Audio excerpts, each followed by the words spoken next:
I think we can start.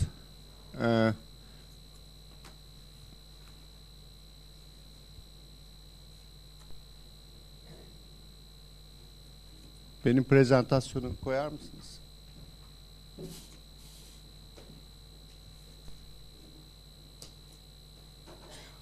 Evet, tamam. Siz orada durun, ben size söyleyeyim şeyi. Geçeceğiz yani. Dear friends, good morning to a new day. This is Saturday. Actually, this is the fourth meeting of or fourth Spine Masters meeting. The first one and the second one we did as a sole meeting. Then we combined it with the ISMISS Turkey. And this year we added a one-day discussion for motion preservation techniques. We will try to change the theme sometimes, because if it is an advanced meeting, then we must choose some subjects. It's impossible to discuss all the advanced spine titles in 2.5 days. So I hope you enjoy the meeting, and I hope you will enjoy the next 1.5 days. Today at 1 o'clock, we will have live surgeries. In between or after that, we will have video demonstrations and some case discussions. So we also learned a lot from case discussions, because it's more practical, it's more daily usage of our practice. I just want to announce that we will have the next year's meeting in New Delhi together with World Spine Column Society. It will be organized by Sandeep from New Delhi. The dates are set to 4 to 6 April. Next slide. Okay. We have a website with the name mespine.org. You can please look at that and then give your suggestions, critics. We are also having a case discussion site there. On the left you can see. This is very handsome Salman. Next. And we deliver also a newsletter. You can also download from the website. Yes, these are Mohammed, Mohi, and Eko. Very small pictures. Yeah, okay. Downward is Abdul Hafiz, an interview with him. So we also have a Yahoo group. We are discussing cases there. With your contributions, it may be more discussions, and we want you to become the member. And please visit our website. Now I invite our President, Salman, to give a talk. I'm not sure. I'm not prepared for this talk, but yeah, you guys are all welcome. Obviously, it's been wonderful. It's been a good journey. I think I congratulate our friends here from Egypt, Mehmet, who have taken this society a long way. And slowly and gradually, we are becoming a force in this region. The activities that we have done in last 1 year have been tremendous, and I think we're going to continue doing this. It can only happen with support of all my friends who are around here, and Mehmet has been really a pushing force, pushing everybody, making sure that we deliver to whatever extent that we can deliver. So it's wonderful that we are here. I'm sorry that we don't have much participants at the moment, but hopefully the hall will be filled soon. So let's start the session. So the first speaker is the speaker who is going to be coming. We call him the late German. It's Joachim Oertel, who's from Hamburg. He's a good friend for years, and so I can take a mickey out of him. It's all right.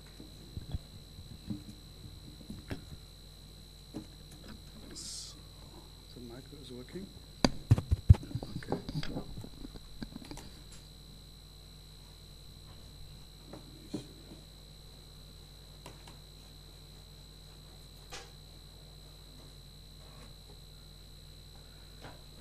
Yeah, Mehmet, it's a pleasure to be here again. Thank you, Simon, for the introduction. Although, well, sometimes you face difficult challenges, and this is my third time. Last year I could not attend, but it's my third time to be here. I think also it's the third time in Koç, right, Mehmet? Fourth time here in this building, right? So it's my third time in this building. It's a pleasure to be back. And now I even know better the area, since I had to walk this morning and I was not guided. But somehow we all are here in time. So thank you for coming. And the topic I present, I think, is a very important topic, but not so discussable topic. It's, I think, when you know the data or you have your own experience, I think it's a very obvious topic. So the topic is whether you use the TLIF technique with a percutaneous system or an open system. And this is where I'm from.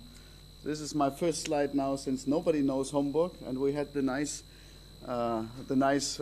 experience when I had my first day in Homburg. We had a visitor for residency, a stipend for residency, had a grant for 3 years, and he came and started, and nobody knew that he came.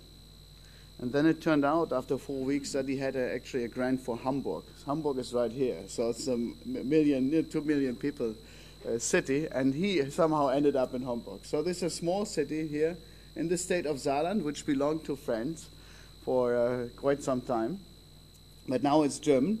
And you see here that we are right at the border, and we're in between Frankfurt, Luxembourg, and Strasbourg. So if you want to come, those are the 3 nearest airports. There's also Frankfurt-Hahn is about here. So they're all about 1 hour drive from Hamburg. This is the department. I don't want to go too much into details, and this is the university hospital. It's quite a small hospital for university hospitals in Germany. But we have some departments which are rather large. So this is, for example, the neurosurgical department. Since the state is a very old population, and it's the highest incidence of cerebrovascular problems, spine problems, and so on. So when we think about MIS, I think we need the definition, and I think that's important to talk about what is MIS TLIF in your hands.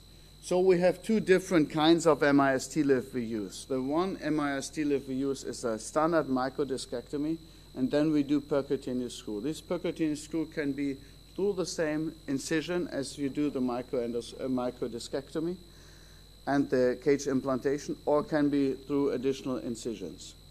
There's also MIS TLIF if you do an endoscopic decompression and placement of the cage. In most of the applications we do a lot of endoscopic surgery, but since you require a wide decompression, in most of our cases we have a significant, huge stenosis.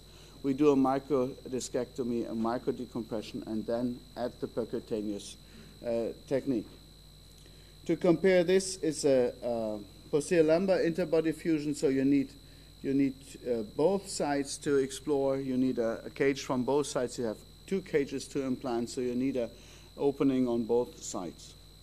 So we do in almost all cases, except some difficult cases, L5S1, or some exceptional cases, we do in all of the degenerative cases. If we don't come from anterior for various reasons, we do a TLIF. We rarely do a PLIF anymore. The TLIF we do is a unilateral approach. You do a decompression from one side and then undercutting, so you have a nice decompression of both sides with a unilateral approach. And then it's, I think, just faster and less invasive if you add 1 cage. What is the background to use an MIS technique? This is some slides. The US have everything. They have data. So you see that this is the increase in endoscopic surgery. It's not that much. It's continuously increasing, but not that much. But this is the increase in minimally invasive techniques. So this is a huge increase in percentage on all spine market. And these are some older data you see from 2010. This is in comparison of MIS, where this open, you see that the operating time is the same. So intraoperative blood loss is significantly less in various studies, and the in-hospital stay after surgery is also less in most studies. When we compare the long-term results, they're equivalent results in most of the studies, which makes sense, I think. I don't see the long-term advantage in an MIS procedure when you have an open procedure and have decompressed everything and put in the implants in the correct way. The long-term should be the same. But you see that some even state better results for MIS techniques. I personally think that this is not, will not stay over a very long time. And this is one of the more recent reviews. You see this comes to the same results, that you have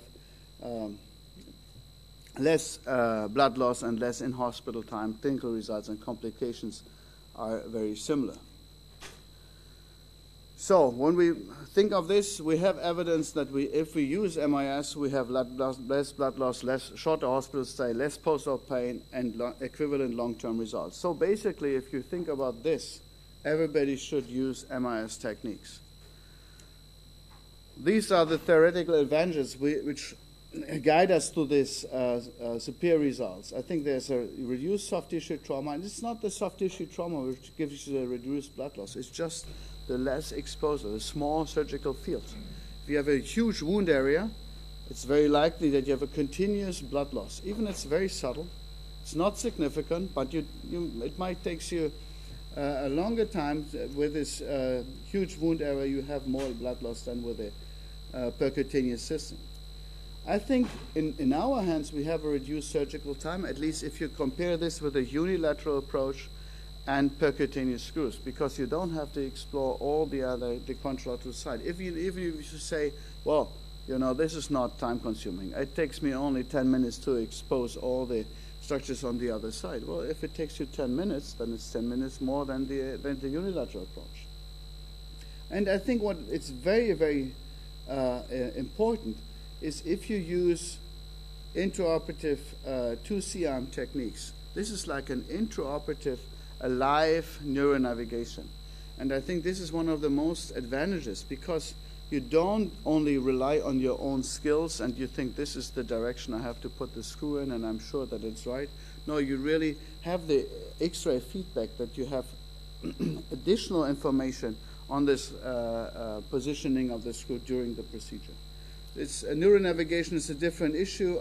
We don't use neuronavigation that frequently, and this is a completely different talk, I think.